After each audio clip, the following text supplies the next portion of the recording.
Bom dia para quem é de bom dia, boa noite para quem é da boa noite, 93 para quem é de 93, paz profunda para quem é de paz profunda. Você está em mais um Boteco dos Illuminati e hoje a gente vai falar de alquimia. Alquimia, e a gente está para começar o financiamento coletivo de um livro que já foi, a primeira edição está esgotada, um livro sobre alquimia considerado um dos melhores em língua portuguesa. E agora, com a segunda edição, a gente vai chamar um cara que escreveu, que já é daqui do Boteco, então já dispensa apresentações. Então eu vou chamar o resto do pessoal para compor a mesa e aí a gente já vai conversar com ele. Hoje o Rodrigo não está, então diretamente do enoquiano.com.br, Ulisses Massad. Fala, galera. Estamos aí hoje para ver o trabalho do meu padrinho de alquimia, né? Hoje eu estou estudando alquimia graças a ele. Então, benção, padrinho. Diretamente do Japão, Robson Belli. Ohayou gozaimasu para quem está aqui comigo, konbanwa para quem está no Brasil, e konnichiwa se estiver vendo à tarde em outro horário. Bom, eu não preciso dizer, sou comprado aqui, muito fã do Musauskas na questão de alquimia, comprei o Princípio Alquímica lá no começo, no Kindle ainda, lá atrás, e tô louco para saber das novidades. Diretamente do Conexão Pagã, André Correia. Saudações, pessoas. O Thiago, eu sou fã dele já desde o comecinho. Eu conheci o pouquinho que eu conheço sobre alquimia, assistindo ele falar, ouvindo ele falar. E a segunda edição promete muito mais, é onde eu vou buscar mais informações. E representante telêmica, Bárbara Knox. Oi, gente, 93. Eu também, né? Eu acho que o Thiago influenciou todo mundo, todo mundo estudou alquimia por causa dele. Estou muito curiosa para saber o que mais que vem agora nesse caldeirão da segunda edição. Do Pedra de Afiar, Paulo Jacobina. Fala, galera, tudo bem? Olha, só pela pessoa que o Thiago é, já vale a pena comprar o livro dele. Mas te falar que nesse livro aqui, que inclusive eu tenho o prazer de ter meu nome aqui atrás como colaborador na primeira edição, eu já aprendi muito. Imagina agora que o livro mais que dobrou de tamanho. O quanto a gente vai aprender? E o nosso convidado, que é sempre um prazer ter ele, o irmão gêmeo bonzinho do Teoria da Conspiração, Rafa Arraes. E aí, pessoal, estou aqui para transmutar um pouco de ignorância em conhecimento. Também, que nem o Robson tem a edição em Kindle, tenho a edição aqui, vou querer ter a nova. E é isso, vamos aí, vamos cair para dentro aí. Aí das profundezas do Morte Súbita, Thiago Tamosauskas.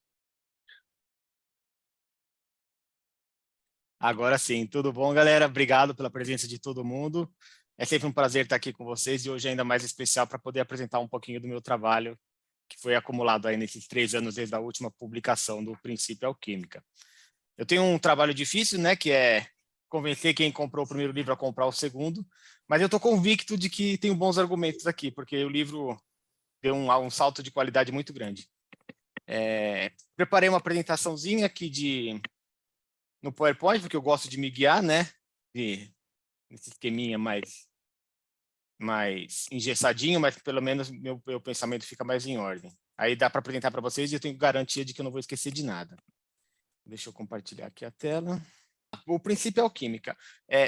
Para começar, eu quero apresentar para quem não conhece o livro, né? Para quem está chegando agora aqui pela primeira vez e que essa vai ser a primeira edição que a pessoa vai comprar. Na verdade, seria pegar a cronologia completa, seria a terceira edição, porque teve uma primeira edição lá do Clube dos Autores, bem menor do que a que foi para o Mayhem. Aí teve essa edição com a Daimon, e agora numa terceira edição que deu é que nem aquelas três estágios do Pikachu, sabe? Já está no Raichu, qual que vem depois eu não sei, mas é mais ou menos essa temática. Então, a primeira proposta da obra. A ideia do Princípio Alquímica é ser um livro de introdução à alquimia. Existem outros livros já de introdução à alquimia, nenhum deles é ruim, mas todos eles focam muito assim numa coisa só filosófica, sem muita coisa, o que você fazer. Ele fala assim, tá, o chumbo para o ouro quer dizer o desenvolvimento da alma, e aí faz uma viagem histórica sobre a história da alquimia, mistura um pouco com religião, e tem muitos livros que prometem falar de alquimia, na verdade vão falar de cabala, ou prometem falar de alquimia e é sobre psicologia. Aqui é sobre alquimia mesmo e alquimia prática. Por isso que é esse nome, né? Princípio alquímico, é o princípio da alquimia. E o primeiro objetivo que eu tenho no livro é apresentar um vocabulário básico para as pessoas. Então, eu vou explicar o que são os 3 princípios da prima matéria, o enxofre, o sal e o mercúrio, por que ela é chamada prima matéria e como é que eles interagem entre si para formar tudo que a gente conhece. Em seguida, eu falo sobre os 7 metais, a metalurgia sagrada da alquimia, que antigamente, quando você falava Sol, você podia estar se referindo tanto a ouro quanto ao corpo celeste. O nome dos metais, o nome dos planetas eram usados para falar sobre os metais. Então, os metais são como também uma metáfora para você falar daqueles 7 céus dos martinistas, que a gente vê em tantas tradições diferentes. Ou 7 estados de consciência, 7 escadas que você tem que passar, enfim. E aí ela vai explicar o chumbo, que tem a ver com a materialidade, o cobre, que tem a ver com os sentimentos, o ferro, que tem a ver com o intelecto, o estanho, que tem a ver com a vontade, o mercúrio, que tem a ver com a consciência em si. Então, esses 4 primeiros são chamados 4 metais menores. E tem os 3 metais mais elevados, que é o mercúrio, a prata e o ouro. O mercúrio tem a ver com essa consciência plena, a prata tem a ver com uma consciência mística, tem a ver a conexão entre as coisas vivas e tal, e o ouro tem a ver com a consciência cósmica, que é tudo faz parte de tudo e você vivencia isso. Isso, é claro, é explicado com detalhezinhos, com exemplos, com relações com outros sistemas, para a pessoa entender mesmo o que está acontecendo. Depois eu passo para as 4 fases do alquimia. Geralmente só se fala de 3 fases, mas eu acho muito importante falar do citrinitas, principalmente no contexto que a gente vive hoje. Geralmente só se fala do nigredo, do albedo e do rubedo. Eu explico no quesito da alquimia espiritual o que é o nigredo, o que significa nessa fase, o que significa o albedo, o citrinitas. E cada uma dessas fases tem dentro dela 3 operações. Então você tem 4 fases com 12 operações. Então, na primeira, para dar um exemplo no nigredo, nós temos a decantação, a putrefação e a calcinação. No albedo tem mais 3, no citrinitas tem mais 3. E o citrinitas é importante para um assunto que eu vou falar mais para frente nessa apresentação, que é a questão do retorno ao sagrado. Enquanto o nigredo tem a ver com aquele trabalho da sombra, né, você é a integração daquelas coisas que você nega, e o albedo tem a ver com o aprimoramento de quem você é e de quem você quer ser, o citrinitas é aquilo lá que está fora de você, que é o retorno ao sagrado. E geralmente o pessoal confunde isso um pouco com religião. Então, acaba não se falando muito nisso. E alguns autores não falavam disso antigamente, justamente porque a sociedade em que eles viviam já era uma sociedade muito religiosa. Então, era como se o peixe que não enxerga a água.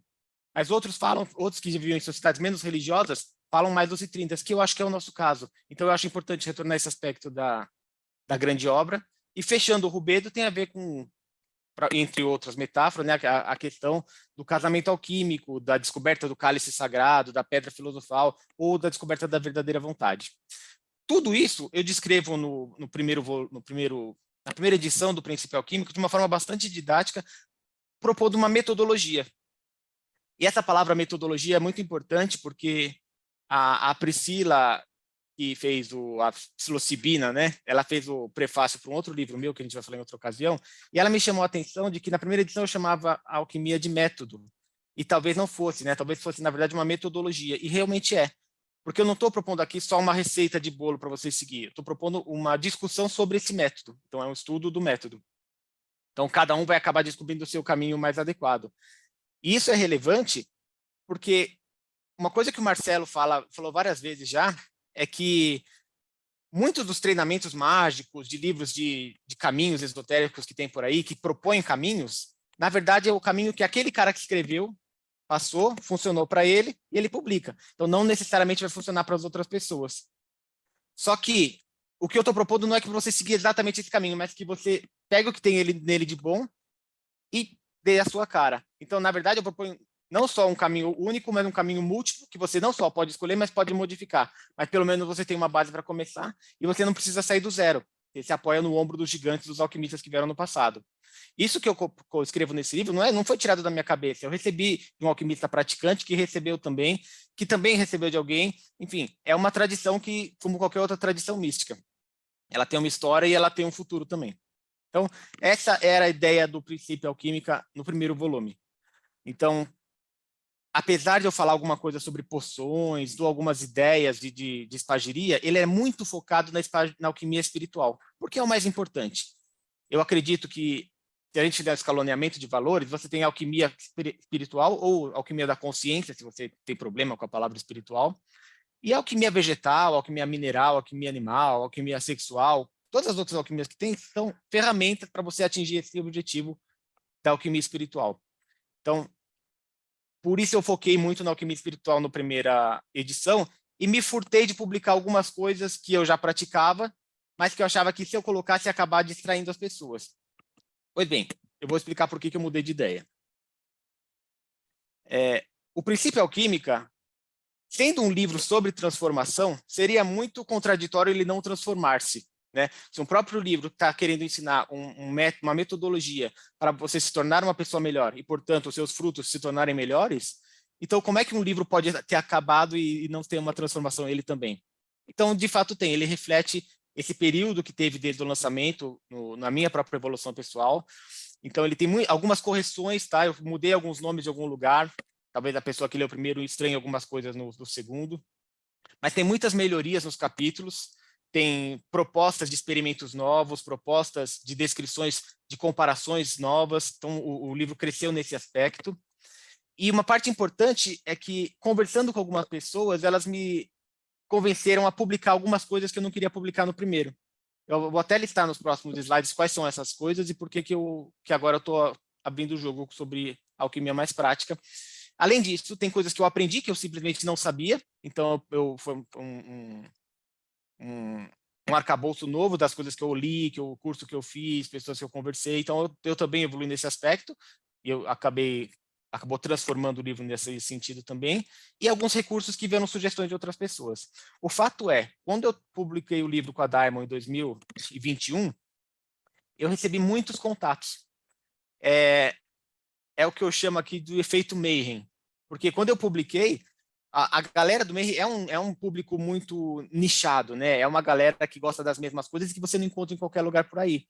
Então, como foi essa própria galera que apoiou a publicação do livro, esse pessoal leu e entrou em contato comigo.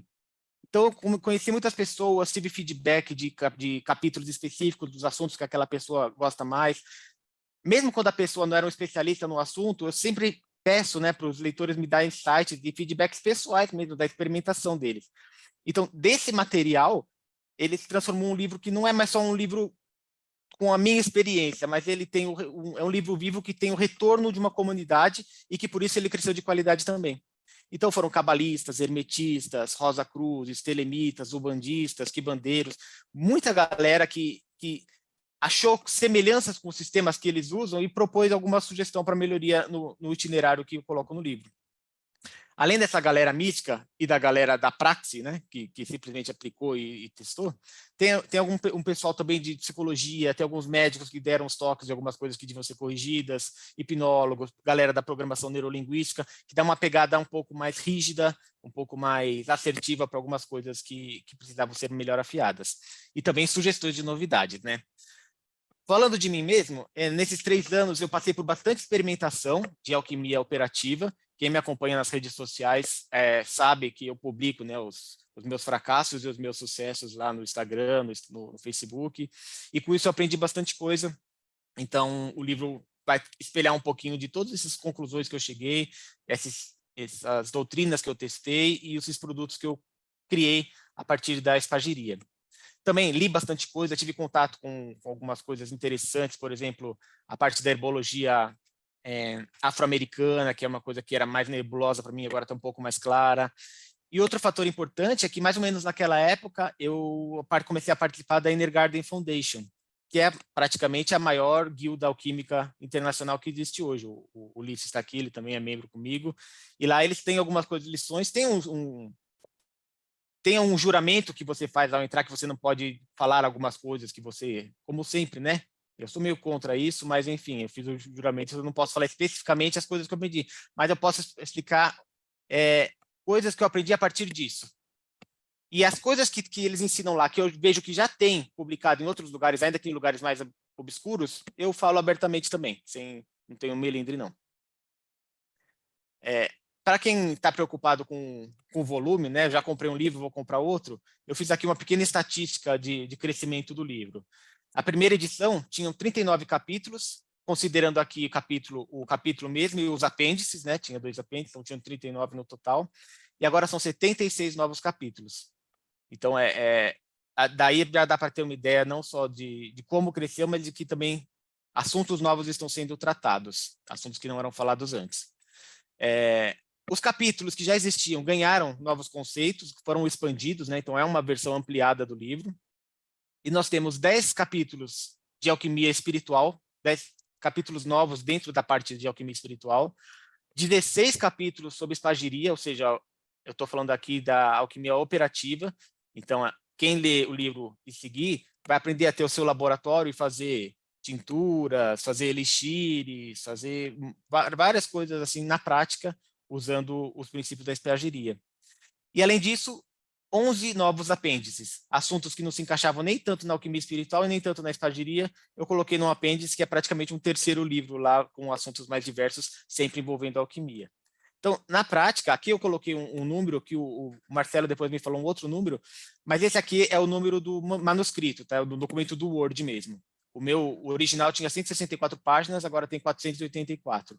Quando diagramar vai ficar ainda um pouquinho maior, então, na real, você não está, se você apoiar o nosso projeto, você não está só comprando um livro que foi revisado, você está ganhando um livro novo junto, porque dobrou de tamanho aí.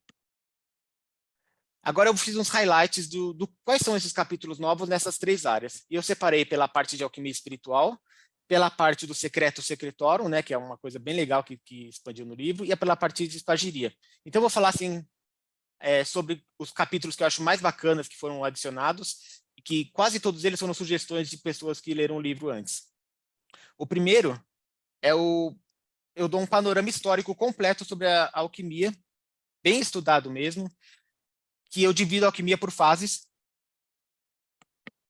desde lá do Egito Antigo, então, passando pelos muçulmanos, pela fase muçulmana, pela fase latina que vem depois, pela fase renascentista, pela fase iluminista, pela fase moderna, a fase hermetista, a fase psicanalista, até os dias de hoje. E cada uma dessas fases, eu seleciono lá 5, 6 nomes importantes e de vez em quando cito livros dessas pessoas. Então, quem lê esse capítulo vai ter um panorama assim, ferrado assim, de como a alquimia surgiu, como ela se desdobrou, como ela é rica na sua diversidade, de pessoas de todas as religiões foram alquimistas. Nós temos cristãos, judeus, muçulmanos, budistas, hindus, ateus. Então, a alquimia não é fechada numa religião só, pessoas de todas as raças, de todos os gêneros. Assim, a alquimia talvez como ela não tem um papa da alquimia, né, não tem ninguém mandando nela, então ela é bem diversificada mesmo. E esse capítulo mostra bem isso e dá referências para as pessoas. O Ralph tem uma pergunta, pode fazer. Então, é bem desse momento mesmo, é porque a alquimia, né, o nome vem do árabe, né, você até fala isso na outra edição aqui. Só que, como você mesmo falou, na verdade é uma coisa muito mais ampla, né, não é uma coisa que surgiu ali naquela região, nem necessariamente ligada ao islamismo. Eu queria que você comentasse isso, por que no final das contas se chama alquimia, porque esse nome pegou, e qual a importância dos árabes alquimistas, ou dos islâmicos alquimistas nesse aspecto aí? Os muçulmanos têm 2 coisas muito importantes na alquimia. Para o bem ou para o mal, eles deram um caráter monoteísta para a alquimia por um bom tempo. E, segundo, eles fizeram conexões ao redor do mundo. Então, eles espalharam a alquimia que estava contida assim, naquela faixa helenista, então eles levaram para várias outras partes do mundo. E a terceira coisa que os alquimistas árabes fizeram muito importante foram ser mais exatos do que os seus antecessores helenistas, no sentido de separar de química orgânica e inorgânica, de começar a usar medidas, de começar a usar tabelas. Então, nesse aspecto, deu um salto de qualidade muito grande.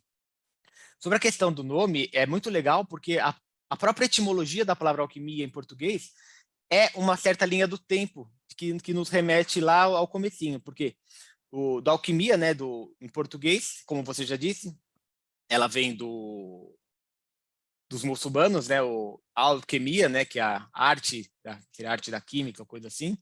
Só que esse nome também tem uma origem, né? O nome árabe também tem uma origem que vem do grego, né, que é al-Kemet. Não é Alquimete, é só o Kemet, o Al foi coisa dos árabes.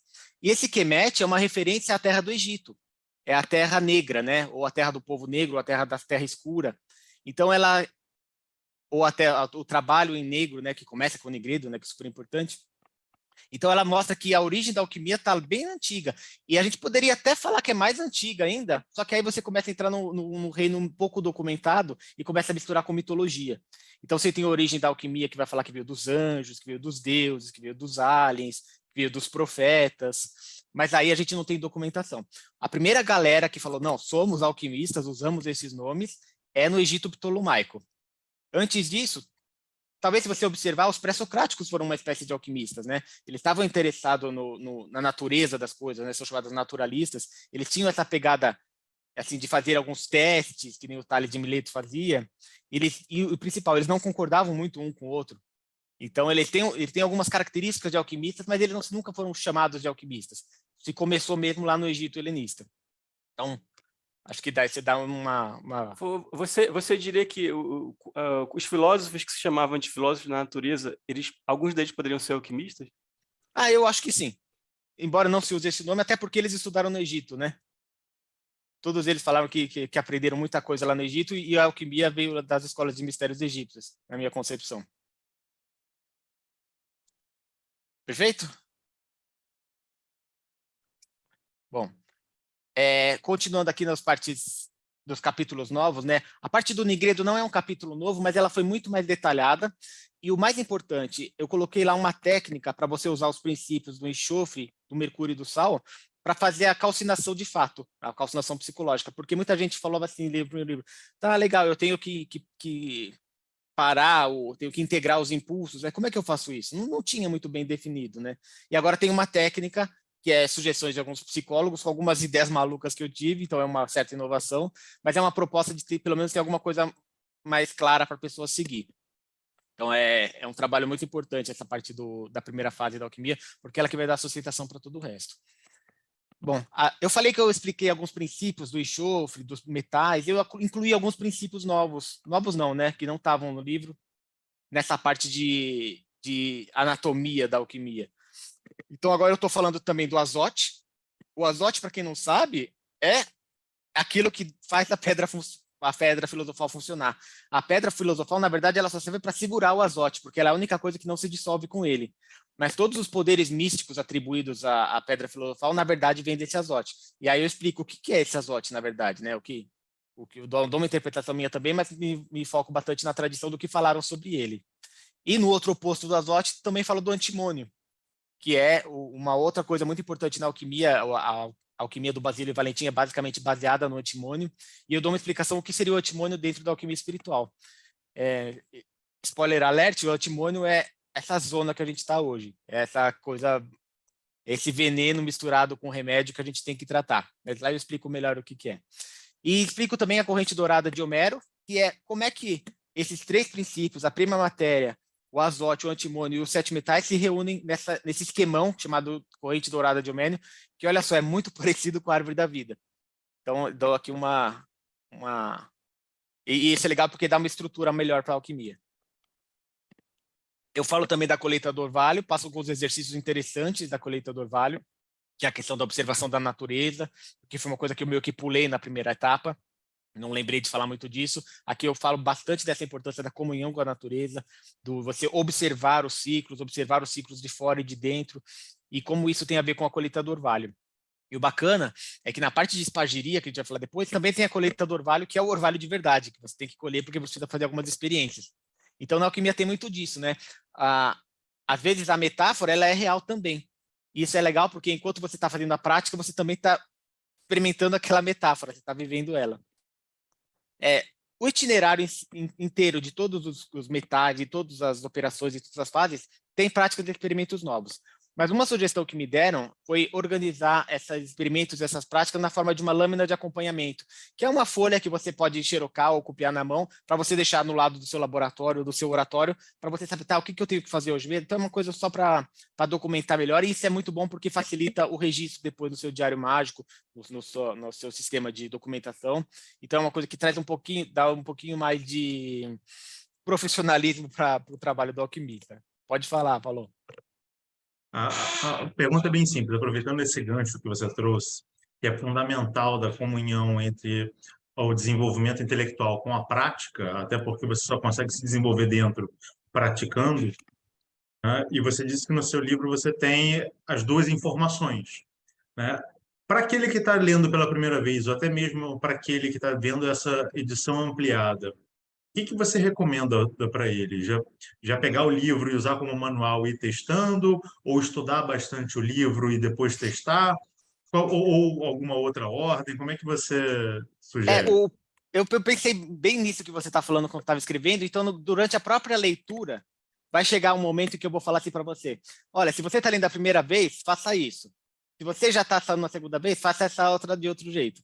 Então, durante o próprio, dependendo do capítulo, eu vou falando para a pessoa e ela vai ler e vai fazer alguma coisa diferente de acordo com até onde ela chegou. Então, nesse aspecto, ele é bem tranquilo. Fala, André. Pode comentar. Você falou das sugestões dos psicólogos, agora o Paulo falando dessa prática sendo realizada, a prática e a psicológica, né, a espiritual acontecendo em paralelo. A psicológica ela pode acontecer de forma independente da prática. Por exemplo, eu não tenho estrutura, eu não tenho espaço para uma prática laboratorial ou alguma coisa do tipo. Primeiro, quais foram as sugestões desses psicólogos, dessa alteração, qual foi a interferência deles, e como que é essa prática somente psicológica e espiritual? Você já comentou alguma coisa, mas... Uma das coisas que eu tomei cuidado nessa edição, e que uma coisa que eu fiz na outra também, foi não misturar alquimia com terapia. Eu acho que assim como a alquimia não é um substituto para a medicina, ela também não pode ser um substituto para a terapia. Então, é aconselhável que todo alquimista faça terapia, até para acelerar o processo. Agora, com relação ao trabalho, se o trabalho espiritual ele é independente, com certeza. Tem alquimistas muito bons que não eram operativos. Se você for pegar o Al-Ghazali, por exemplo, é considerado um grande alquimista árabe, mas ele não era operativo, ele era mais um filósofo mesmo. Ele trabalhava só com essa alquimia espiritual. E se você pegar a galera mais recente, ou seja, o pessoal que veio depois do iluminismo, esse pessoal também é mais filosófico e menos operativo. Porque o que aconteceu no iluminismo foi que o operativo acabou virando desculpa para estelionato. E muita gente falava, olha, eu produzo ouro, banca aqui que eu produzo ouro para você. Então os alquimistas operativos ficaram com um nome muito sujo na praça. Virou sinônimo de picaretagem. Então a galera que veio depois no século XIX, meio que esqueceu esse lado e focou só na parte do hermetismo prático, no hermetismo aplicado, que é uma forma de você definir a alquimia. Então, sim, essa parte de exercícios espirituais, ela consegue se lidar totalmente sozinha. Mas a espagiria, para quem pode e quer, ela pode ajudar bastante, principalmente na questão da iniciação. Porque ela trabalha com os corpos sutis, ela muda realmente você de outro jeito também. Rafa, manda bala. Eu queria aproveitar que está nesse tema aí, uma coisa muito interessante também, tem até logo no início da outra edição, que você fala que as pessoas erram ao achar que a alquimia é apenas uma metáfora, apesar de que ela é uma metáfora também, mas ela não é apenas uma metáfora. Depois você tem uma frase muito boa aqui, que você fala que as pessoas confundem arte simbólica com arte teórica. Eu queria que você falasse mais sobre isso, que eu acho bem interessante esse conceito dessa confusão que realmente muita gente faz. A questão de alquimia é que ela é uma metáfora, só que ela é uma metáfora que funciona por vários ângulos diferentes ao mesmo tempo. Então, quando eu falo que ela é uma arte simbólica, vou usar uma explicação meio tosca, assim, mas quando a sua mãe chega assim, quando você era criança, e fala assim, nossa, o seu quarto é um ninho de rato, limpa isso, senão eu vou te comer viva. Você sabe que o seu quarto não é um ninho de rato, e você sabe que ela não vai te comer viva, mas você pegou a ideia. Então, a arte simbólica é aquela cujo símbolo move você. E a arte teórica é aquela que quando fica só mais na abstração. E você fala, tá, entendi, mas não muda a sua vida. Então, essa é a diferença. Então, a própria mitologia, quando ela é religião, ela é uma arte simbólica. Agora, quando a mitologia é só curiosidade, ela vira uma arte teórica. Você diz, dá para comparar, por exemplo, com um católico não praticante, esse tipo de coisa, né? Sim. Ou com um cara que é teólogo, mas é ateu. Porque a ciência da religião tem bastante gente que estuda ciência da religião, mas é ateu. Porque aquilo não... Quer dizer, aí você tem que estar na prática, porque senão fica só na metáfora mesmo e não segue adiante, né? Exatamente. Não tem transmutação nenhuma. a gente fala na alquimia espiritual que o laboratório é o universo, a consciência é o cadinho e a vida é o atanor, porque é onde você põe o fogo, né? Onde fica calor, onde as coisas acontecem. Só que, na verdade, você também tem um laboratório físico, você também tem um cadinho e você também tem um atanor. E quando você usa esses equipamentos, você se vê também. Você vê a natureza e você vê a si mesmo. Oi, Bárbara. Aproveitando também o gancho aqui, né?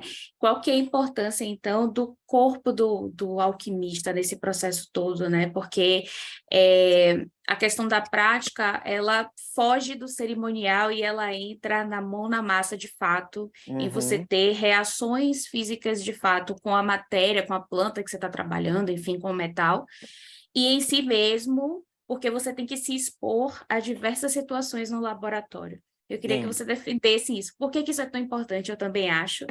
E por que, na sua opinião, isso é muito relevante, principalmente neste momento onde muitos ocultistas não têm mais esse tipo de prática e ficam ali só no cerimonial, só na missa, só no debate e esqueceram de pegar na terra, né? Sentir a mãe, a grande arquiteta do universo. Sim.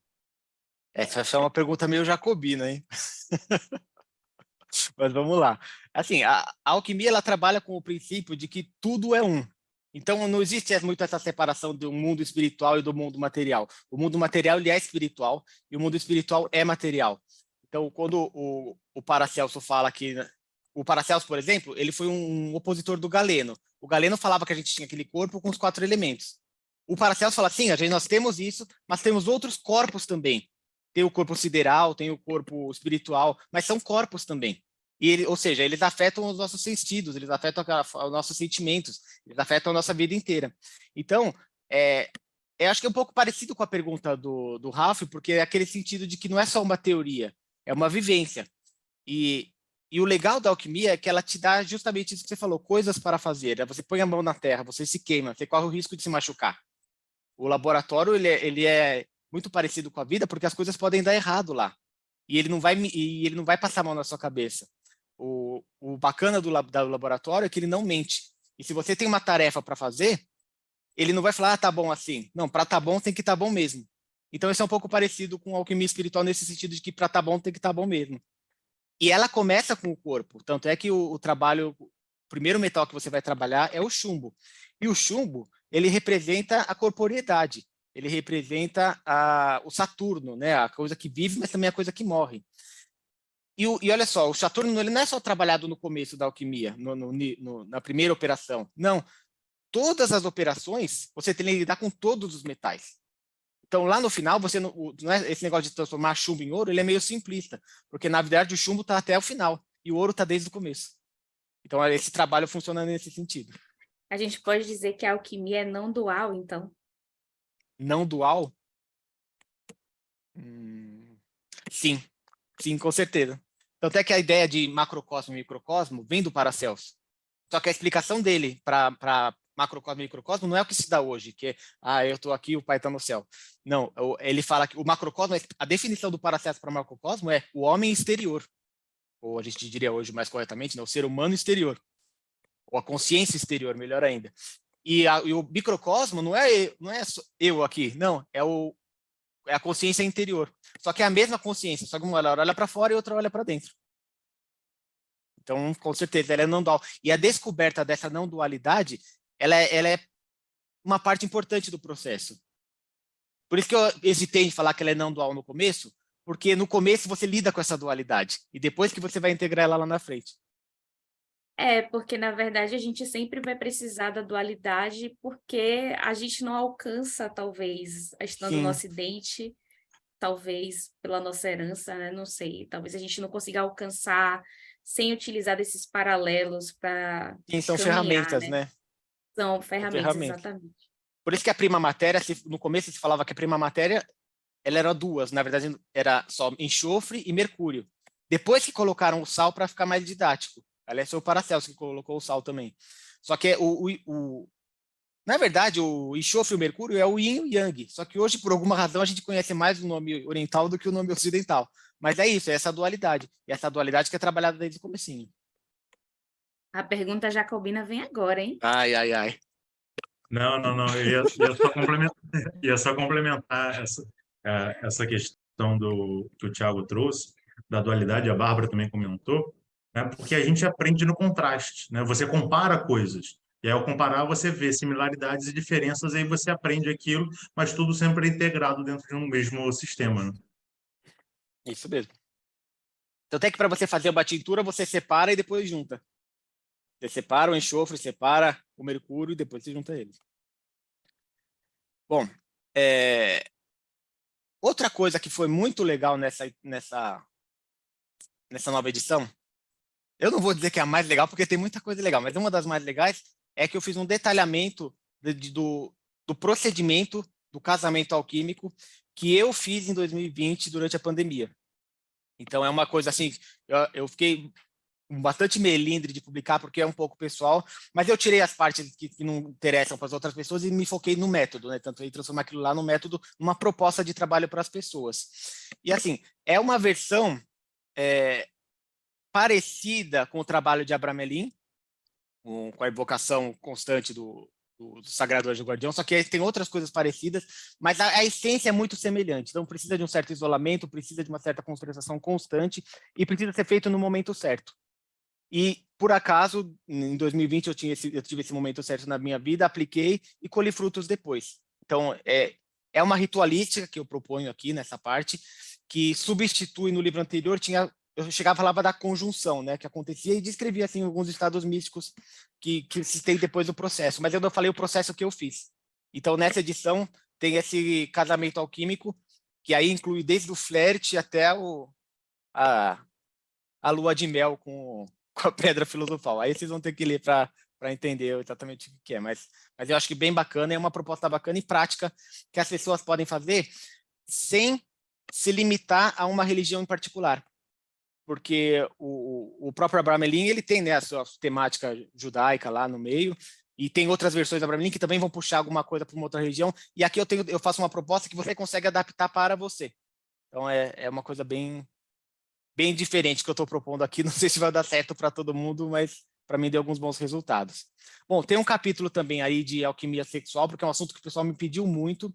Lá, por que você não fala disso, tal. Então, eu coloquei lá um artigo que inicialmente eu tinha escrito por morte súbita, mas aí eu dei uma refatorada nele e publiquei lá. Então, basicamente, é colocar em pratos limpos alguns conceitos e falar alguns nomes que geralmente se usa cifrado e falar na cara mesmo o que é alquimia sexual e como ela pode ser usada nesse contexto para ajudar a vocês encontrarem a pedra filosofal.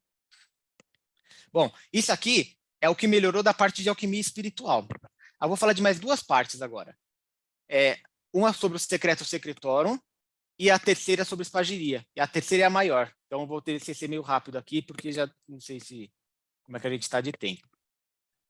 Bom, o Secreto Secretorum, no primeiro livro eu falo disso, ele é um sistema mágico alquímico. É uma coisa que acontece quando você chega no albedo.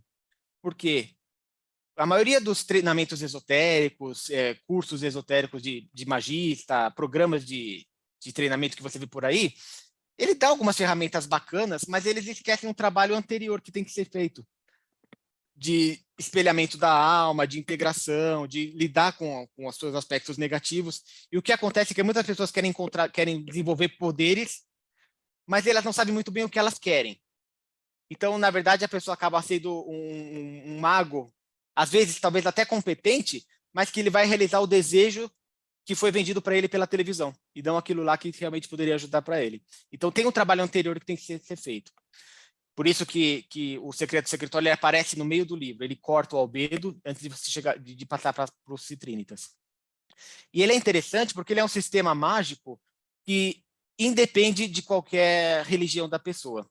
Porque o que aconteceu? Eu vejo, eu observo e eu acredito que o ocultismo moderno, depois que ele separou a religião do sistema mágico, deu alguma coisa errada. Então, se você for pegar o lema do Equinox, né, método da ciência, a método da religião. O Crowley, ele trabalhou, ele tinha a religião dele, tem a Telema, a Vesta está aqui para falar para a gente quão importante é o devocional. Só que se o Crowley fez uma revolução, a galera que veio depois dele são os filhos da Revolução. São burgueses sem religião. Ou seja, são galera que tinha alergia à religião. Então, eles esqueceram uma parte e pegaram só na parte da magia. E aí, os magos mais competentes que eu conheço hoje, eles têm a prática mágica deles atrelada à sua religião pessoal. E aí, gente, tem magos de várias religiões diferentes que são competentes de várias religiões diferentes. Não é essa a questão. O problema é que hoje as pessoas não querem falar de religião. E perguntaram para o Dalai Lama qual é a religião do futuro. Ele falou que no futuro cada um vai ter a sua própria religião. Se a alquimia é justamente esse processo de você descobrir a sua própria religião, e o que eu estou propondo aqui é um sistema mágico que se encaixa nisso. Então, eu acho que isso corrige dois problemas da magia pós-moderna. O primeiro, que é o excesso de psicologismo. Tudo é só isso passa na sua cabeça, não existe uma realidade material ao seu redor, não existe em outros mundos, nada. Mas corrige principalmente o vácuo de sagrado que as pessoas têm. Então, ele propõe um retorno ao sagrado, e quando você tem um sagrado, isso beneficia a sua prática mágica de muitas formas diferentes, porque a reverência, ela dá disciplina, e a disciplina é importante para o trabalho mágico. A reverência também ela vai te dar fé e convicção naquilo que você está fazendo. E não adianta você falar que eu posso fazer uma invocação das tartarugas ninja se você realmente não tem um Michelangelo no coração. Aquilo lá não vai frutificar em nada para você. Só que se você também não acredita na religião institucionalizada, aquilo lá você vai estar mentindo para você mesmo. Então aqui, no Secreto Secretório, esse sistema mágico ele usa a sua própria religião pessoal, que é o objetivo da alquimia espiritual, você conseguir descobrir e se integrar a isso, e como você pode usar a magia dentro desse contexto. No livro anterior, tem 4 páginas sobre isso. Aqui eu acho que tem umas 20, porque é uma coisa que também que eu liberei que estava meio que escondida. Só que além de liberar, eu também acrescentei alguns pensamentos que eu tive depois. Então, eu coloco lá, por exemplo, a questão da metodologia da imaginação. Se cada um dos metais é um nível de consciência, como cada um desses níveis de consciência podem ser usados no ato mágico? Quão importante é o corpo, né, o chumbo, na manifestação de um ritual, não precisa nem ser ritual, mas de uma manifestação mágica. Quão importantes são os sentimentos do cobre, a razão, a vontade. Cada um desses, na verdade, é um ingrediente para o ato mágico bem sucedido. Então, por isso que é a metodologia da imaginação, porque isso aí é usado para criar alguma coisa. E no final eu falo sobre o Cauda Pavonis, porque o que acontece? Depois do albedo, quando você chega no Secreto Secretório e desenvolve algumas potencialidades e começa a conquistar algumas coisas, aquilo pode te encantar demais e acabar te distraindo da grande obra. Então é um pouco parecido com aquela Ilha das Delícias do Pinóquio, que os menininhos conseguiam sorvete e podiam jogar bilhar à vontade, mas acabavam virando burrinhos. Então o Cauda Pavonis é um alerta para você ver que a cauda do pavão pode estar te distraindo de alguma coisa que vem depois. E o que vem depois é o Citrinitas, que é a preparação para o rubedo, que é aí a coisa começa a ficar séria. Bom, aí acho que de alquimia espiritual acho que tá bom por aqui. Eu vou falar agora da parte de espagiria, porque também é uma coisa que cresceu muito. Aqui eu devo muito a Endergarden, das coisas que eu aprendi, devo muito ao Jean Dubus, que eu estou traduzindo a obra dele para o português, já terminei de traduzir o Fundamentos do Conhecimento Esotérico, já terminei de traduzir e de fazer as matérias de espagiria, inclusive talvez até combinar com o Marcelo, se a gente não pode mandar de brinde para a galera esse curso completo do The Bus para quem apoiar. Mas o que eu explico nessa parte? É de fato aquela parte do laboratório mesmo, né? Você ter a sua vidraria, você ter o seu destilador, você fazer as suas coisas. E aqui algumas coisinhas. Na primeira edição, eu sugeri algumas poções para cada um dos metais, né? Dos metais básicos. Essas poções foram aprimoradas. Então, tem coisas que melhoraram elas. Então, a poção da saúde, que seria do chumbo, ela tem algumas coisas melhores. Agora, ela trabalha com fermentados, com uma coisa que mais dá mais vida mesmo para o processo. Então, aí cada um deles foi melhorando também. Aí tem um capítulo sobre o óleo de abramelin, que eu passo 4 receitas do óleo. Você tem a receita do Matters, a receita do Crowley, a receita bíblica, né, que o pessoal fala a receita bíblica, e tem uma 4ª receita que é baseado em óleo de cannabis, que aí eu justifico por que eu acho que a original tinha óleo de cannabis, e explico como é que você faz, se no seu país for legalizado, ok? Tudo bem. Aí eu explico sobre como utilizar a água do céu, e é parecido com a colheita do orvalho, né? É uma das coisas mais fáceis que o alquimista pode fazer, ficar de olho no dia planetário, na hora planetária, e colher uma chuva desse momento, porque quando a água que vem do céu nesse momento, ela está carregada com aquela energia planetária e pode ser usada para algumas coisas, já tem muito trabalho. Mas aí eu falo outras coisas que podem ser feitas com a água e como você utilizar a água nesse sentido. Aí fala um capítulo grande sobre espagiria astrológica, que é um pouco disso que eu falei agora, e embora o Paracelso ele mesmo não fosse um grande crítico à astrologia, na verdade ele era um grande defensor também. A opinião dele é meio complexa, porque o que ele fala é assim, na verdade, justamente porque não tem essa separação, a gente não pode dizer que os astros definem o destino do homem. Os astros, na verdade, são como se fossem ponteiros de um grande relógio que o homem também faz parte. Então, a mesma coisa que afeta lá em cima, afeta aqui embaixo. Aí, como que se dá essa dinâmica na espagiria? Como é que essas energias se manifestam nas plantas e como é que você pode extrair das plantas para reintegrar em você? E como é que isso pode te beneficiar? Aí, chega no coração do livro, que é a produção de tinturas, que é assim, se você pega uma planta e faz uma maceração e toma um banho, vai ter um efeito que você vai sentir na sua vida. Mas se você faz uma tintura, você vai ter esse efeito assim, multiplicado por 100, 200 vezes. É muito mais forte. Isso é uma coisa que você sente, que é fácil de você perceber. E eu explico assim, qual que é o método mais fácil de uma tintura efetiva. Porque a tintura é um negócio que pode ficar muito mais complicado. Então eu peguei a receita mais simples e que dá resultado. Aí eu explico lá como é que você extrai o mercúrio, como é que você extrai o enxofre, como é que você extrai o sal. Lembrando, quando eu falo o mercúrio das plantas, eu estou falando de álcool. Quando eu falo enxofre das plantas, é o óleo essencial. E o sal é o sal mesmo, esse não tem problema. E no final eu dou eu estava até conversando com o Ulisses esses dias sobre o uso iniciático da espagiria. E lá nesse livro você vai encontrar. Basicamente eu vou ensinar, depois que você faz as suas tinturas, tem algumas tinturas que você precisa fazer, que quando você começa a tomar, você ganha acesso àquilo que os manifestos Rosa Cruzes chamavam de escola invisível. Então você ganha uma permissão para participar de algumas coisas quando você está dormindo, em outros momentos, na escola noturna da vida. E aí é uma coisa fenomenal que acho que justifica em muito a compra de um segundo livro aí para vocês. Agora uma passagem rápida sobre os apêndices, alguns apêndices novos. Eu coloquei uma tabela de equivalência simbólica. Acho que antes de falar com o Ulisses primeiro. Pode perguntar. Oh, cara, eu não vou deixar você passar desse capítulo sem você dar uns spoilers do que a gente vai ter de práticas ali de espagiria, que eu estou ansioso aqui para saber. Mas é justamente isso. Eu foco eu explico a questão. No primeiro o livro já tinha falado de florais, né? Mas nesse também eu falo sobre perfumes, falo sobre óleos, ungüentos, elixires, falo sobre produção de incenso. Mas eu acho que o principal, por isso que eu dei o destaque aqui, são as tinturas. Porque a tintura, você já sabe, né? O Ulisses está viciado em fazer tintura já. Eu tô. Mas não é só tintura que tem, tá? Tem outras coisas também. E eu organizei de uma forma de grau de complexidade crescente. Até para a pessoa poder ir treinando e sempre ter alguma coisa para fazer. Muito legal. Então, agora sobre os apêndices. Tem uma tabela de equivalência simbólica. Como muitos tratados alquimistas usavam símbolozinhos, um triângulozinho, um símbolo astrológico, então tem que ter lá um tipo de dicionário visual para quem quiser pegar as coisas mais na fonte mesmo. Então eu explico alguma coisa assim. Depois tem um glossário alquímico com 180 verbetes, então é praticamente uma cartilha, um terceiro livrinho incluído aí no meio, que aí eu explico tudo que eu menciono em algum capítulo e que eu explico só na primeira vez, eu meio que explico um pouco melhor nesse capítulo final, que é como se fosse uma coisa de referência mesmo. Então, você ficou na dúvida lá, putz, o que quer dizer o circulato menor? Aí você vai lá, tem uma representação.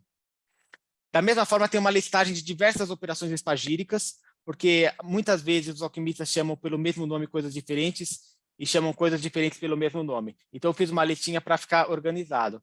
Esses 3 primeiros apêndices são para instrumentalizar a pessoa para ela poder ter acesso às coisas mais antigas. Então, ela já terminou de ler o princípio alquímico, agora ela vai pegar a coisa que veio antes. E aí é um pouco mais difícil. Então, isso aqui é uma preparação. E para ver se a pessoa está preparada, eu fiz a tradução de um capítulo do Francis Barrett, do Magos, que ele fala de alquimia. Então, se você conseguir ler esse capítulo do Francis Barrett e entender, aí você pode procurar outras coisas também. Tem um apêndice de cabala e alquimia, que eu faço um exercício de colocar os metais e as operações alquímicas dentro da árvore da vida. Outras pessoas já fizeram isso antes, eu eu discuto as coisas que elas já fizeram e proponho por que eu acho que esse que eu estou fazendo é melhor.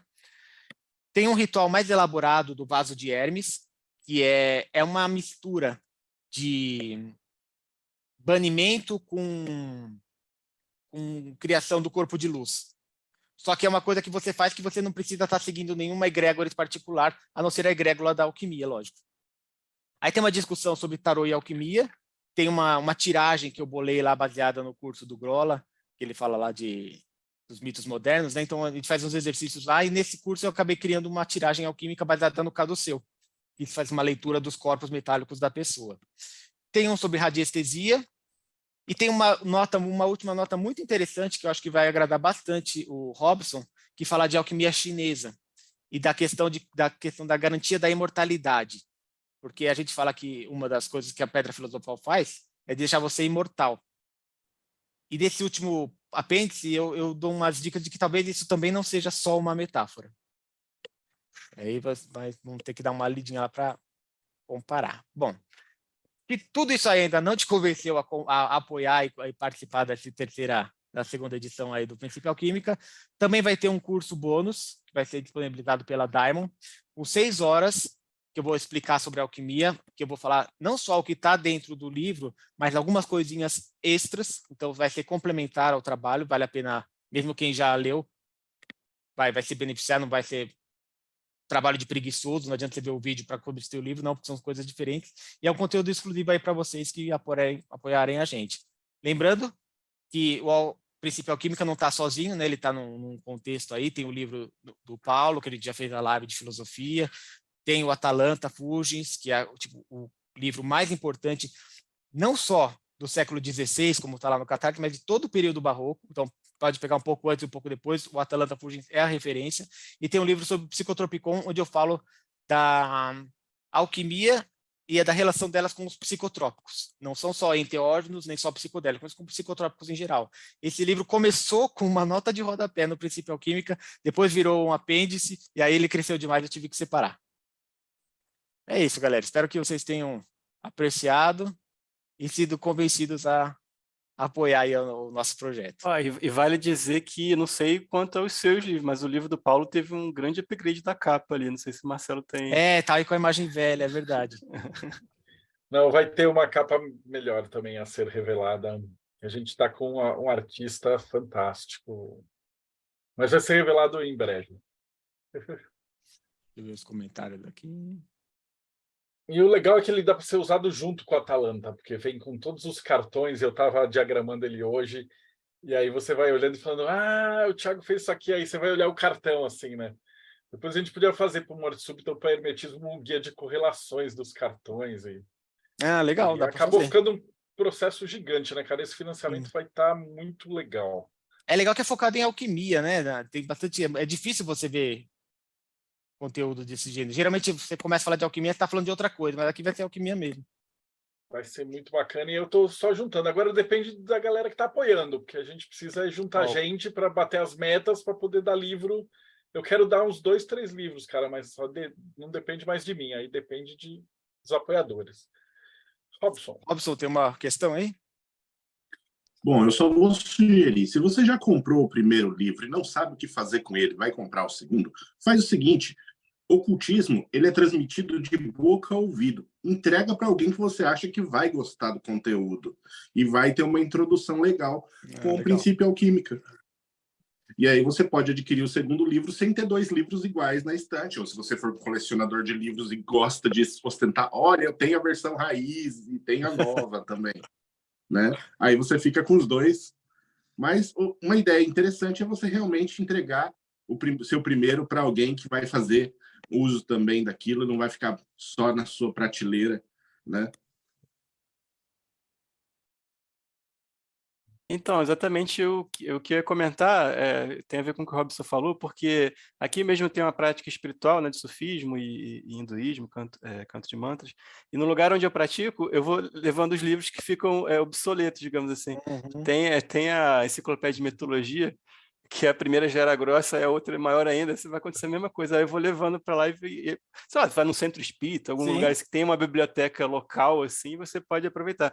Mas eu também queria aproveitar só esse espaço para uma última pergunta, uma sugestão, na verdade, talvez para quem está na dúvida, né, se vai querer mesmo ler esse livro ou não, você fala sobre a colher de pau, que eu achei muito interessante, uma coisa que pode trazer o mesmo leigo para se interessar mais sobre a obra. A colher de pau ele é um instrumento da alquimia italiana, na verdade, ela é uma coisa que todo alquimista tem, mas como eu aprendi alquimia através de um cara da Itália, eu trouxe isso para o livro também. E a minha não está aqui agora, que está lá no altar, mas basicamente ela é um instrumento mágico, digamos, muito parecido com a varinha mágica, com a varinha de condão, e ela tem um simbolismo muito forte, porque a colher ela tem o simbolismo feminino e masculino no mesmo objeto. Ela tem tanto a haste como a concha, tem a taça e a espada no mesmo símbolo. E ela é usada de forma prática, ela não é, novamente, não é só uma metáfora. Quando você começa na alquimia, você faz uma dedicação o meio que consagra a colher de pau, e a partir daí ela vira uma espécie de ajudante. Então, se você andar com ela por aí, principalmente porque a colher de pau ela sempre está fora de contexto, a não ser na cozinha, sempre alguém vai perguntar: o que você está fazendo com essa colher de pau aqui, né? No centro médico, né? Não tem que estar com essa colher de pau daqui. Aí você vai lembrar a si mesmo que você devia estar trabalhando na grande obra. Porque em todo momento você vai ter um experimento para fazer, você vai ter um exercício para fazer. E quando alguém te pergunta, quando o guarda te pergunta se você vai machucar alguém com essa colher de pau, ou quando você tem que explicar para o seu chefe por que você levou uma colher de pau para o escritório, você relembra da grande obra, você sai do automático. E às vezes nem precisa alguém te perguntar, às vezes você olha e vê aquela estranheza e se lembra. Além disso, tem outros exercícios também que a colher de pau envolve, e aí mistura um pouco de magia com neurolinguística, tem outros aspectos envolvidos. Mas basicamente é isso, ela é um lembrete da sua grande obra, um lembrete constante do que você devia estar fazendo. Inclusive, muita gente, como a colher de pau ela é aceitável na cozinha, uma das sugestões que o pessoal deu, que eu incluí nesse livro, é a pessoa enfeitar a colher de pau, de modo a deixar ela mais sagrada ainda, né, dar um tom artístico a ela, de modo que ela fique estranha até na cozinha. Então, porque você não vai mexer o chocolate se tem um olho de Horus lá na colher. Então, ela fica estranha em todo lugar. Eu acho fantástico esse exemplo. Eu acho fantástico esse exemplo porque é justamente não é o mundo que muda, mas a sua visão do mundo que vai mudar, né? Aquela que você está falando. Uma colher de pau é uma coisa super simples e tal, mas vai depender do contexto, depende do que ela está te trazendo de lembrança e onde focar o seu objetivo, né? No seu caminho. Uhum. Então, eu acho muito interessante esse exemplo. Acho que serve para todo mundo, mesmo que nunca ouviu falar de alquimia, só de compreender esse exemplo já dá um grande gancho para começar no caminho. Uma coisa muito legal que me mandaram foi um exemplo de uma carta do louco, de um tarô que parecia de Marcella, mas não era de Marcella, era algum outro tarô italiano, em que o cara que estava carregando, o louco que estava carregando a trouxinha, o cabo era uma colher de pau. Então é um exemplo de que isso está desde o começo da jornada. Isso aí.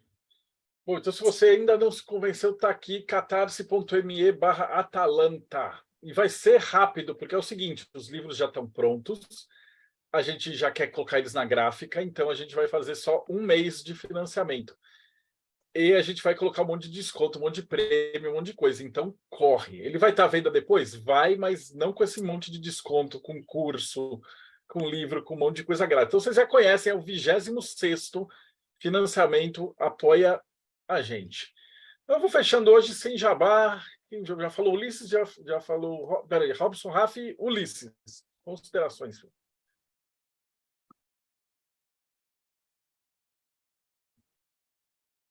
O Ulisses ficou sem palavras. Tá mudo, Ulisses. Agora foi. Tiago, estou na expectativa de pôr a mão nesse livro. Eu tenho os outros, como eu te falei, né? Eu tenho a versão digital, tenho a versão anterior e agora eu quero essa daí também. E, pô, estou impressionado com a evolução que você fez no livro, cara. Acho que tem muita coisa legal. Eu sei do teu desenvolvimento que você teve aí nesses últimos anos, eu acompanho o teu trabalho. Cara, parabéns aí. Com certeza vai dar muito certo e eu vou querer minha cópia. Bárbara Knox, considerações finais.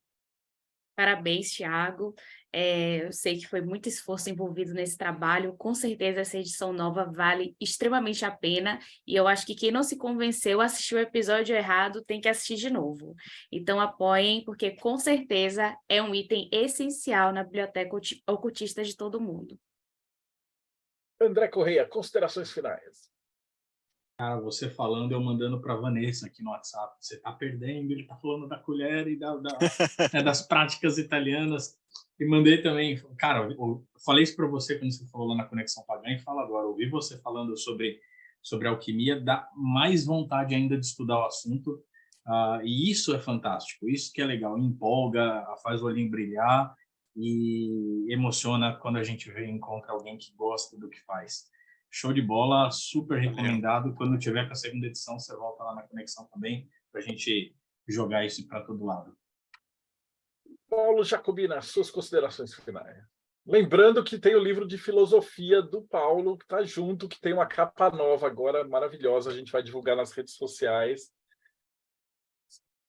Falar do Thiago, eu sou suspeito porque eu sou um grande admirador, né, dele como pessoa e das obras dele, né, porque ele está sempre em transformação. Esse livro já foi incrível para mim ler e estudar. Agora estou esperando o próximo, que vai ter muito mais coisa para que eu possa ainda me desenvolver um pouquinho mais. Comer bastante capim para alimentar meus burrinhos internos e talvez chegar aonde o Thiago já passou. É isso aí, galera. E, pô, Thiago, ter você aqui, né, para a gente é uma honra. Como o Ulisses fala, a gente gosta de ver o cara que está falando, está dando a palestra, o olhinho brilha, assim, né?